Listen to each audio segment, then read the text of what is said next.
Երբ որ չունես արտաքին քաղաքականություն, ոնց կարաս դիվանագիտություն ունենաս։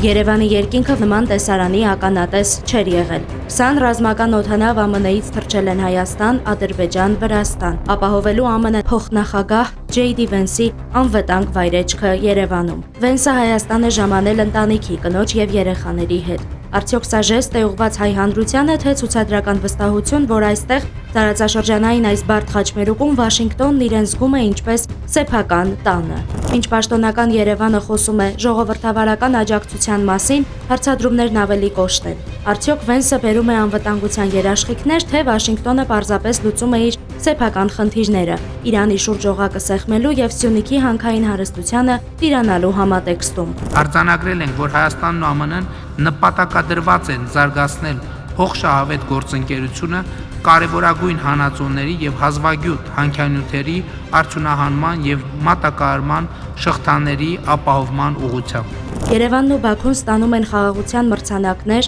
սակայն թղթի վրա գրված խաղաղությունը մնում է առանց գետնի վրա առկա երաշխավորի։ Մոսկվայի հետ կապերը նվազեցնելու ֆոնին բաց է մնում գլխավոր հարցը. ով կկանխի էսկալացիան, եթե դիվանագիտական թուղթը չաշխատի։ Ես չգիտեմ ինչ են պայմանավորվել իրենք Ադրբեջանի հետ, ինչ են պայմանավորվել Թուրքիայի հետ,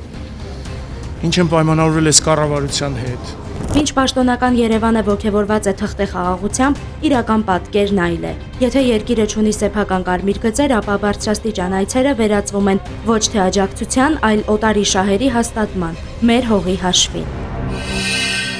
Բաժանորդագրվեք Արմատ մեդիայի ալիքներին YouTube-ում, Facebook-ում, Instagram-ում եւ Telegram-ում։